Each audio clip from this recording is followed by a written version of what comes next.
This is Training Principles Part 2, and the dash points, progressive overload and specificity were covered in Part 1 video. If you wish to view that video before proceeding, you can click on a link that's appearing on the screen now. The third principle of training is reversibility. The principle of reversibility can easily be summed up by the saying, use it or lose it. Reversibility is when athletes lose the adaptations made from training due to extended periods off from training. This should not be confused with recovery days, which are vital, but simply athletes missing extended periods of time due to either injury, the postseason, or perhaps even boredom. This is sometimes known as the detraining effect. The principle of reversibility applies more to endurance and strength training and not as much to the athlete's skill level. It is difficult to predict how long it takes to restore fitness levels after an extended period away from training. As a rough guide, the athlete may have to train for a time period equal to that of the time they had away from training. For example, 8 weeks off for injury may require 8 weeks of training to fully restore the previous fitness levels. Research suggests that for reasons other than injury, athletes should not take breaks for periods longer than 3 weeks.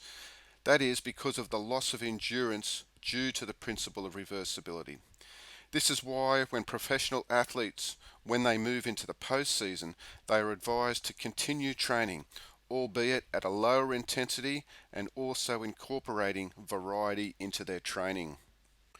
The next principle and fourth dash point is variety. The principle of variety is important as it helps reduce the athlete's boredom in training. Doing the same training sessions day in and day out will likely lead to lack of motivation and potential injuries such as stress fractures. This can be seen to be at odds with the principle of specificity, which focuses on training for the performance required. In some ways this can be true, and variety probably applies more to the novice or amateur athlete than it does to the elite athlete. Even for elite runners, variety can be introduced. For example, this may include running at the beach or on trails or through the national park instead of on the track. For the resistance trainer, it may mean using kettlebells or CrossFit sessions instead of free weights day in and day out. For the individual just wanting to improve their fitness, variety is far more crucial as it will likely help them stay motivated. If they are wanting to improve their cardiovascular fitness, then a variety of aerobic-based sports such as running, swimming, bike riding, rowing and fitness classes at the gym will assist with overcoming boredom and assist the individual in staying motivated.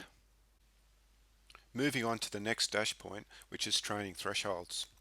It could be argued that this is the most crucial of the principles because if the athlete applies it in their training, it can have the most significant impact on improving performance for the athlete.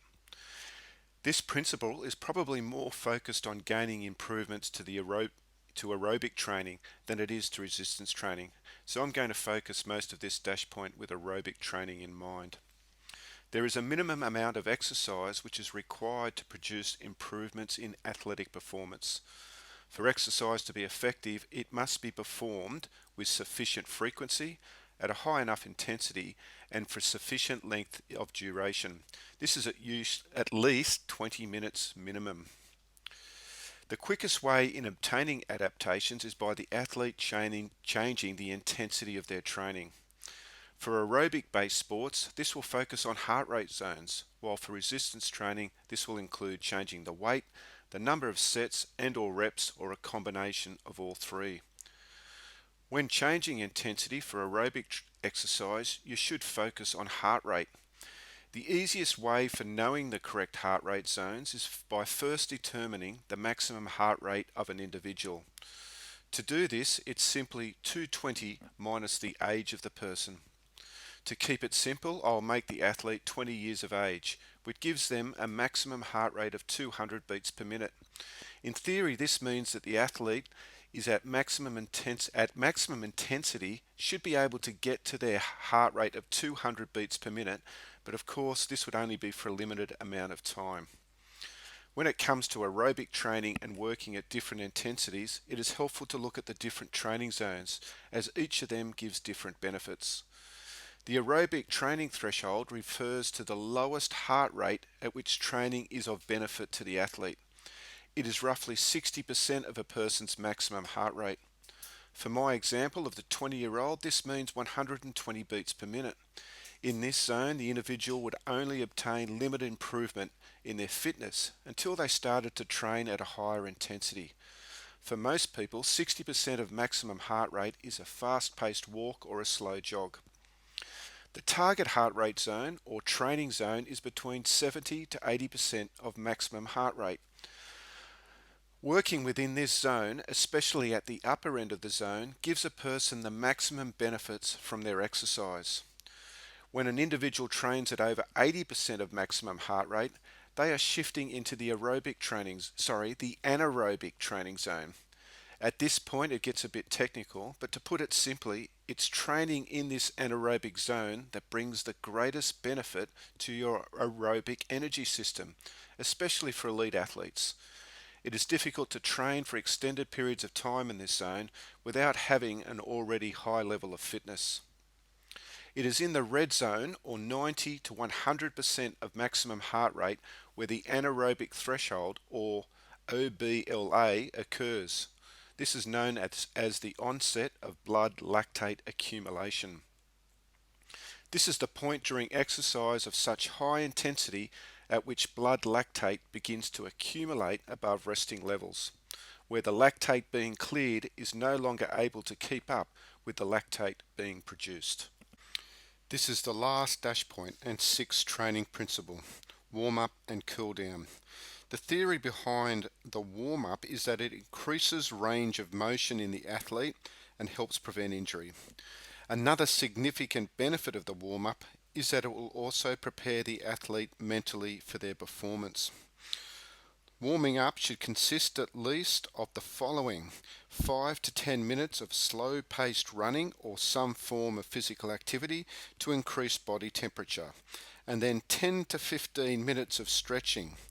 There is a range of different types of stretching, but dynamic stretching is considered appropriate during a warm-up. Dynamic stretching prepares you for the activity or sporting event that is about to be undertaken. It uses the speed of movement to stretch the targeted muscles. Dynamic stretching is useful before the competition begins, and studies have shown that it does reduce muscle tightness. This is followed by 10 minutes of specific drills for the chosen sport. This in itself is a form of specificity. What we're doing here is making a link back to one of the previous principles. At the end of the game or training session, the cool down's main benefit is to speed up the recovery process for the athlete. The cool down should occur as soon as possible after training or the event being finished. The general structure of a cool down should be 5 minutes of very slow jogging, walking or a spin bike, and then 5 to 10 minutes of static stretching. A demonstration of static stretching is appearing on the screen now. Static means a stretch is held in a challenging but comfortable position for a period of time, usually somewhere between 10 to 30 seconds. And finally, the third part of the cool down should include replenishing the body with fuel. An example there is getting some sports drinks into the athlete as soon as possible. The benefits of a cool down include it helps speed up the process of lactate removal from the muscles. It also reduces the risk of muscle soreness the next day. This is known as DOMS, or delayed onset muscle soreness. It also helps the athlete to unwind mentally after their performance. In summary, it helps to speed up the recovery process.